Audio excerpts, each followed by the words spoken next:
Man, this guy is one of the scariest characters of the Boys franchise, man. This guy is so intense.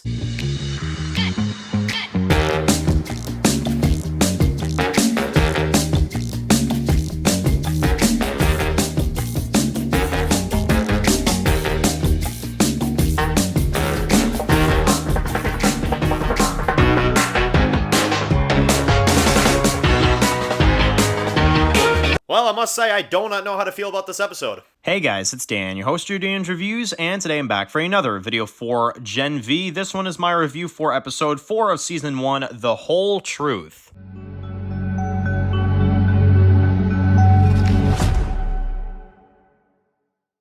Alright guys, this one's going to be doing a review today, this one's going to be doing a review for Gen V, this one's going to be doing my weekly review for this week's episode. This one is for episode 4 of the Boys spinoff. This one's called The Whole Truth.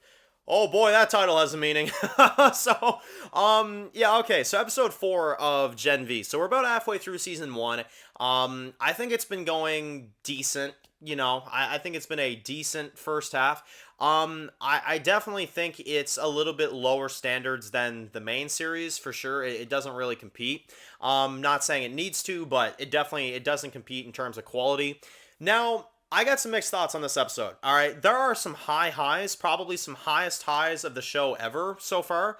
And then there's some lows, some major lows that I think are shameful, to be honest. So we're going to get into both of those. But basically this episode, to kind of break it down, we have Emma and Sam that get out of the underground, the woods location as they call it. They skip past the guards getting killed, which I immediately was kind of thrown off by. I feel like they should have shown that. But they kind of cheaped out on that, unfortunately. Sam is a really interesting character in this one, too, because he kind of has, like, this, PTSD of him being locked in there for so long. And we actually get a scene where he's imagining something on TV, and it's actually a puppet of the Deep from the main series. And his gills are, like, talking to him and stuff. I like that. I think that was really good. I think that was a really cool scene, and I like Sam as a character because he's very, traumatic, a very tragic type of character. He's very, kind of messed up from being locked up in there for so long, and I think overall he's very good, The actor's good, and I think overall he pulls a good performance. And they're definitely teasing some sort of relationship between him and Emma, but again, we'll have to see if that happens because, well, by the end of the episode, let's talk about this. Pretty much all of our characters gang up on him at the end, and they confront him in this house because he escapes. And, he escapes from Emma and stuff, so they gotta go find him. They catch him in this house, and basically they fight him off, right? You've got, Marie, she uses her powers to, go up against him. Blood's flying everywhere. It's a really, intense fight. And I really was enjoying the fight, and then randomly, I don't know if you guys caught on to this, but about, I'd say a few minutes in, Marie is like mid-conversation. She's like talking him down. She's midway through her convo, and then the scene cuts. It just randomly cuts midway through her speech. I don't know what the hell happened there. Like, did you guys experience the same thing I did? Because that was weird. Like, I was watching the episode with a few buddies of mine, and we were all confused. We're like, why is the episode just randomly cutting like that? It's just weird. So I enjoyed the fight, but the way they cut it and stuff, terrible, absolutely terrible. I don't know, like that really took me out of the experience, but there you go, I guess. Now in this episode, we get introduced to a major character named Tek Knight, all right? Now, he's a big character from the Boys comics. He's a huge superhero character.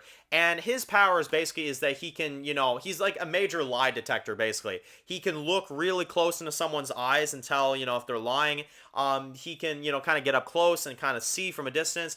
And he can tell when someone is lying, right? He's like a major lie detector, pretty much, as a human being. And I thought he was really intimidating. I thought the actor had a lot of charisma. I love the scene where he confronts Marie in that chair and he fully gets the truth about what happened to Luke out of her. I thought that was really good. And he gets the whole truth. So I thought that was really good. And I forget her name. You guys are going to have to bear with me. But the one female director of the school that's in charge, she ends up kind of getting kind of intimidated by this guy. He kind of makes her sound like she's, kind of nothing and stuff and that he's all this. And then it's kind of a reverse at the end of the episode because she ends up getting footage of him, and you guys are going to have to bear with me on this one. She ends up getting footage of him sticking his dick inside of a fucking donut. Yes, I wish I was joking. He sticks his dick inside of a donut, inside of a tree hole, inside of other things like that. And immediately my intensity level for his character went down, right? He was really scary, and then they turn him into this tree fucker. They turn him into this donut fucker, and they turn him into a buffoon, and they make him out to seem like this absolutely ridiculous, pathetic, character. I don't know what the hell it was.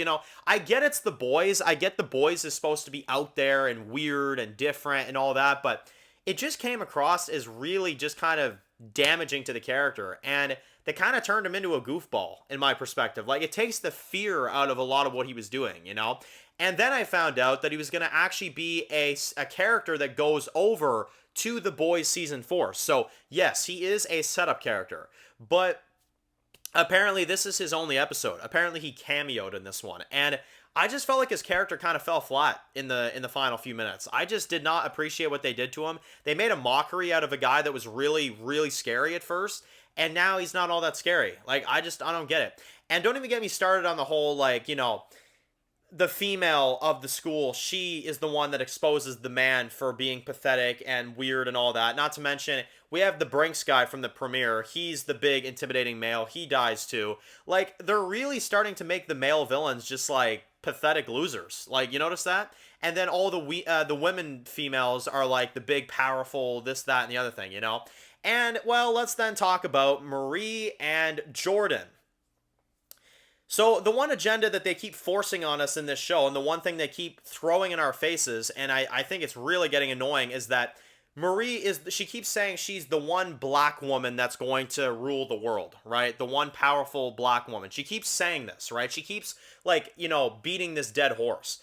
And she then hooks up with Jordan, who is, transgender. He's a man at one part, then a woman at another part, and he kind of flips back and forth. That's his power and stuff. And them two get together, right? I mean, yeah, there you go. And again, no problem. That's no issue. It's a little bit ridiculous that this show is kind of going in that woke kind of, that woke thing, right? I'm just gonna say it. It's definitely very obvious. This show is definitely woke at a lot of times. All the male villains turn into buffoons and they die off immediately. And all the female villains are ruling everything, and they're powerful, and no one can take them down, and this and that. You know what I mean? And again, I love it. I love, a good female villain. I love female villains. Don't get me mistaken. I love good male villains, good female villains. It's all the same to me. But when they clearly are forcing this woke agenda on you, that's when I have a problem with it.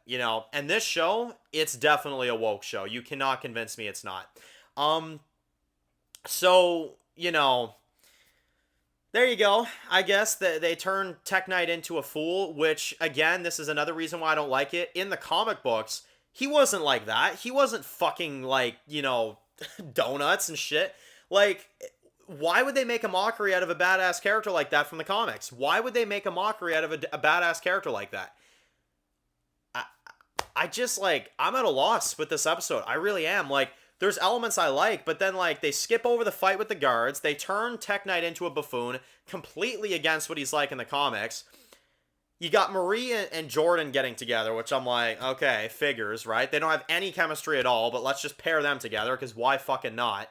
And, yeah, no, this episode, it's just mid. It's a mid as hell episode. I'd give it, a 5.5. It's not bad, it's not trash or anything. It's just, I don't appreciate The Boys going woke, Literally, The Boys in season 3 made a post last year saying that we would never go woke, and that it's ridiculous that, the shows want us to go woke. And the main Boys series does not go woke. They literally made a post about that.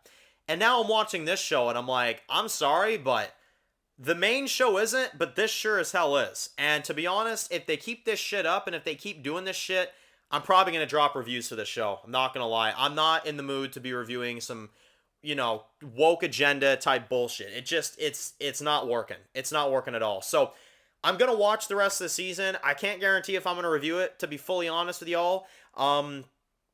We'll see how it goes. We'll see. So Anyway, if you're new to the channel and you enjoyed this video, make sure to click the subscribe button so you don't miss any of the videos of the boys. Make sure to follow me on Dan's Reviews Official on Instagram, guys. And of course, I'll see you guys very soon for more videos for Gen V. Enjoy the rest of your day, guys, and peace out.